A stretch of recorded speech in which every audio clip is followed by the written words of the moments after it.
Assalamualaikum warahmatullahi wabarakatuh. Berjumpa kembali bersama teknisi HP pemula. Untuk pada kesempatan kali ini kita dapat servisan Redmi Note 5 Pro ya, yaitu dalam keadaan mati total. Dan katanya MMC-nya ya. Karena nih handphone dari counter ya, kita akan coba mengecek ulang langsung ya. Oke, lanjut kita bongkar dan kita akan coba mengetes di bagian seperti biasa ya, tegangannya ya. Mungkin untuk videonya akan saya percepat untuk menyingkat waktu ya, seperti biasa. Oke, kita buka konektor baterainya ya. Sepertinya di handphone sudah pernah dibongkar ya, itu tandanya karena untuk kalengnya sudah kebuka di bagian IC powernya, sudah tidak segel ya. Ya, kita coba langsung saja mengetes di bagian tegangan ya, dengan menggunakan power supply ya, yaitu dengan menggunakan 4 volt ya untuk tegangan handphone ya.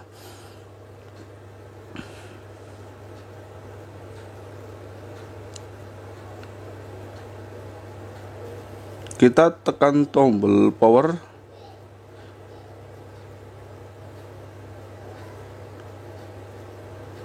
Belum pas ya. Kita ulangi kembali ya, karena ada kehalang ya.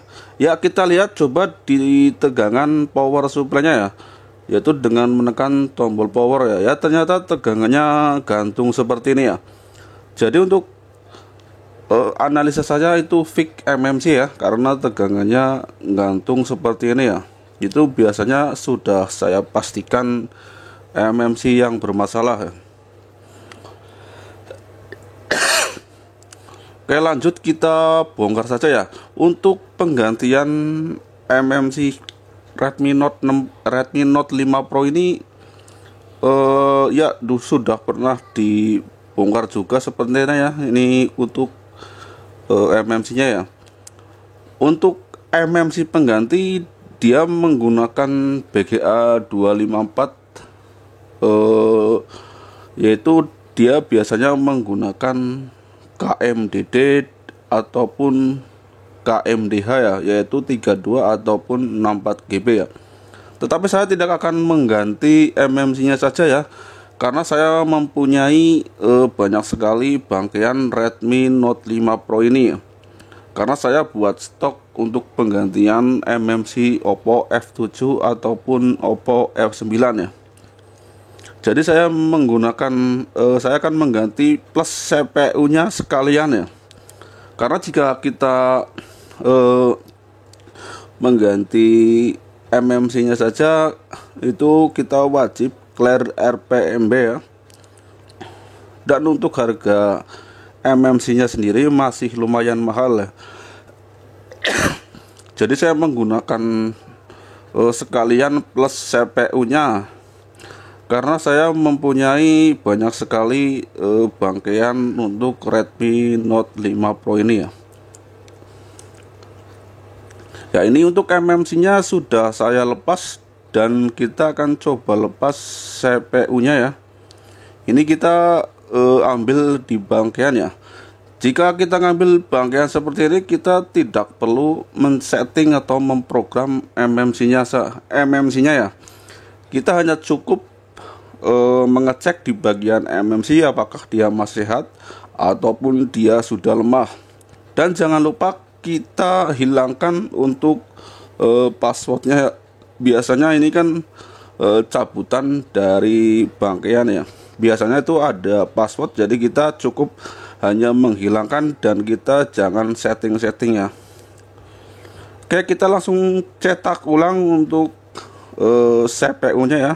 Karena ini kita cabutan, jadi kita wajib menyetak ulang CPU ya. Ini buat para teman-teman yang belum paham untuk cara cetak ulang CPU maupun MMC, caranya sangat mudah sekali ya, yaitu dengan cara menyiapkan beberapa lembar tisu dan kita taruh CPU-nya di atasnya ya. Dan kita tinggal kasih timah cair ya. Kita tinggal ngepasin seperti ini ya. Yang penting posisinya sudah pas, kita tinggal dikasih timah cair.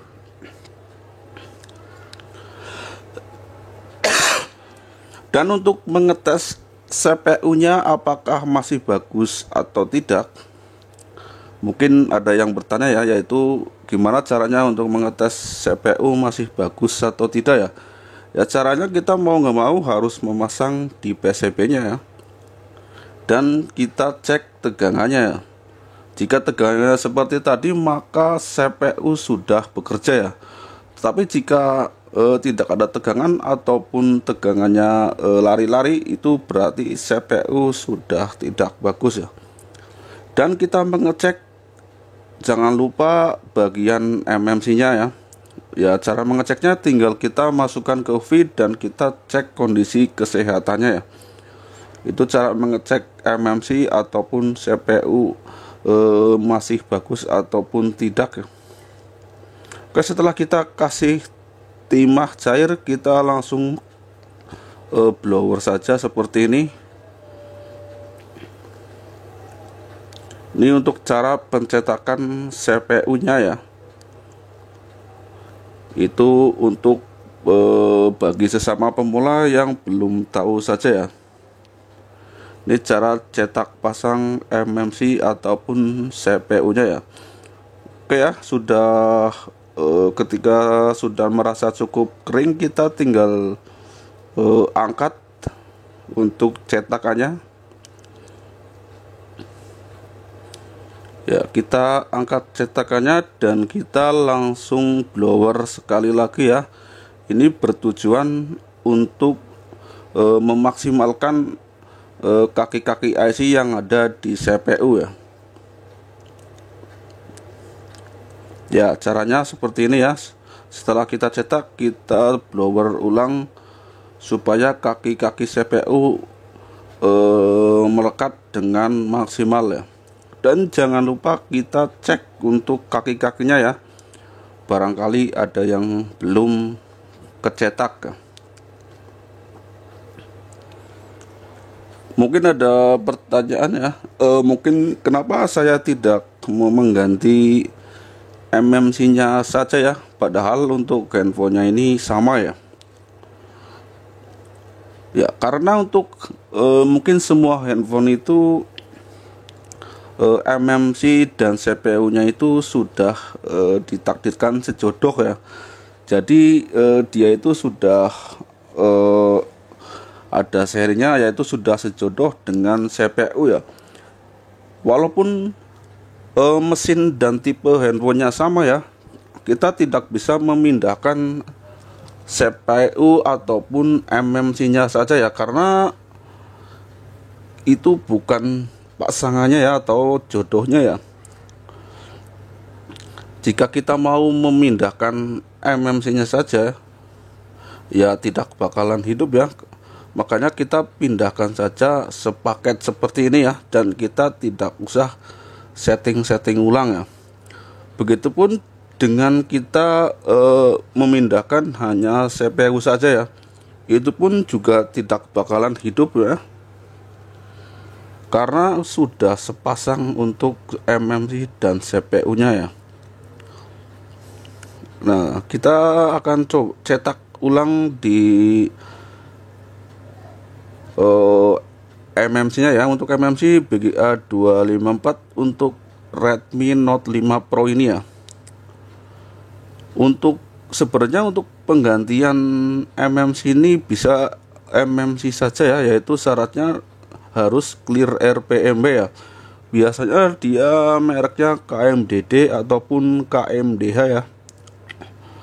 Berhubung MMC itu sayang sekali ya, kalau saya punya satu paket seperti ini ya, mendingan saya ganti sepaket dan MMC-nya saya simpan untuk handphone yang lain ya.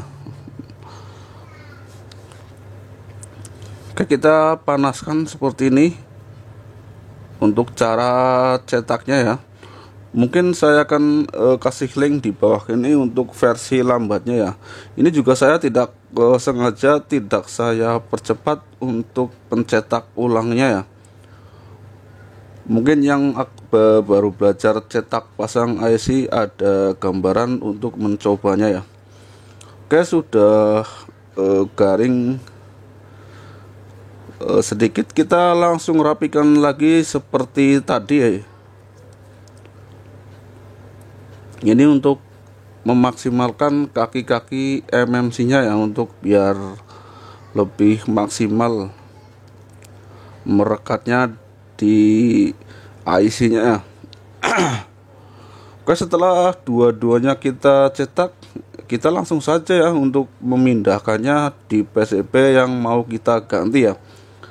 Untuk caranya, kita langkah pertama pasang dulu CPU nya ya. Jadi untuk langkah-langkahnya kita pasang CPU nya terlebih dahulu ya. Jadi jangan langsung dua-duanya kita pasang ya.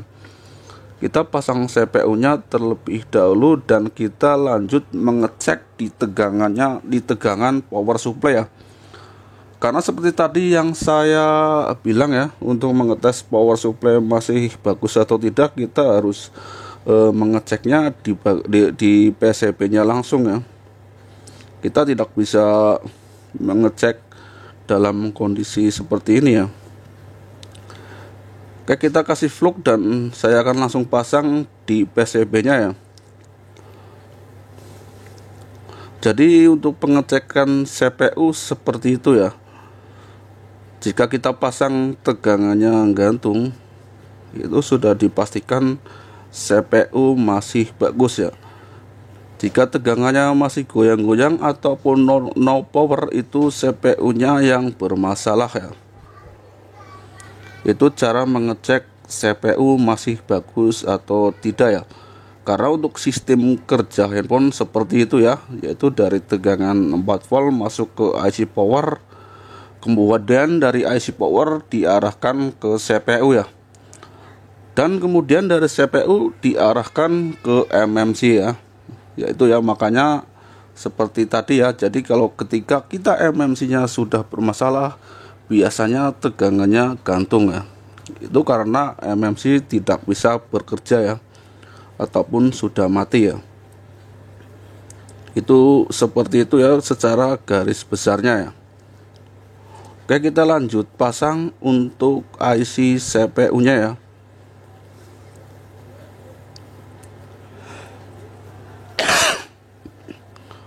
Untuk memanasin juga sepertinya susah-susah gampang ya lur.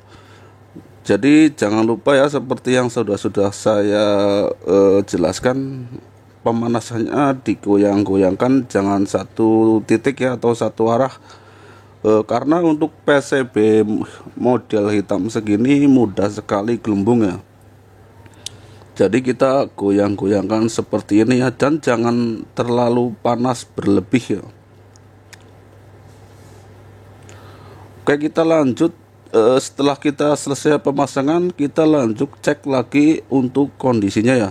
Ya, kita tekan tombol power, ternyata tegangannya gantung ya. Nah, ini bertanda bahwa CPU nya bekerja dengan baik ya.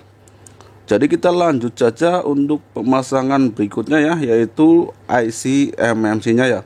Untuk IC MMC nya sudah dipastikan bagus karena tadi saya sudah mengecek di UV ya, yaitu masih kebaca Redmi Note 5 Pro nya dan masih 0:10% ya. Itu sudah dipastikan bagus ya. Dan saya sudah reset untuk biasanya ini karena cabutan kan ada polanya ya.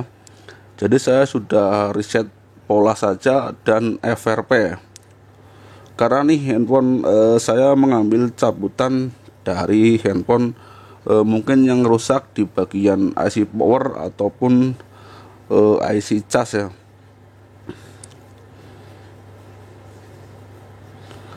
Oke, kita sudah, setelah dingin kita lanjut saja tes ya. Saya yakin langsung hidup nih ya, karena udah saya cek satu demi satu ya. Nih ya untuk penggantinya ya. Berhubung saya banyak mesin Redmi Note 5 Pro, saya langsung saja ganti sepaket. Mungkin untuk teori ini bisa digunakan oleh semua handphone ya, yaitu handphone apa aja yang penting MMC CPU masih bagus bisa digantikan sepaket ya. Karena untuk MMC Note 5 Pro ini masih lumayan mahal ya jika kita ganti hanya MMC-nya saja ya. Oke, kita lanjut coba menggunakan baterai ya. Saya sudah yakin pasti hidup ya, karena tegangannya sudah normal lah.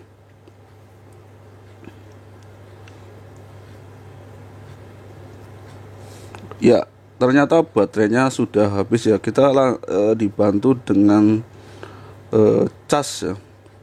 Untuk Redmi Note 5 Pro ini menggunakan MMC 4/4 ya. Ada juga yang 3/32 ya. Kebetulan saya kebanyakan 4/4 untuk cabutannya banyak sekali, saya jadi menggunakan seri ini ya. Ya, kita tunggu sebentar. Dia lagi proses ya.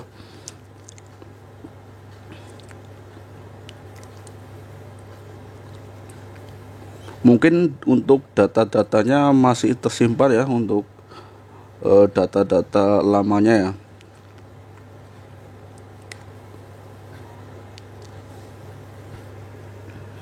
Jadi caranya seperti itu ya jika kita mempunyai bangkean ya.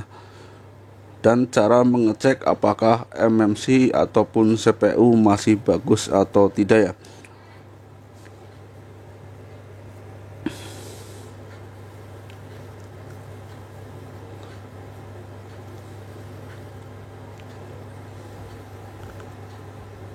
Kita tunggu sebentar ya, kayak ya sudah hidup ya. Ini masih ada data yang pemiliknya ya. Oke, mudah-mudahan video saya dapat bermanfaat untuk kali ini dan dapat berguna bagi sesama pemula ya. Demikian, wassalamualaikum warahmatullahi wabarakatuh ya. Lanjut, kita tinggal reset pabrik saja ya.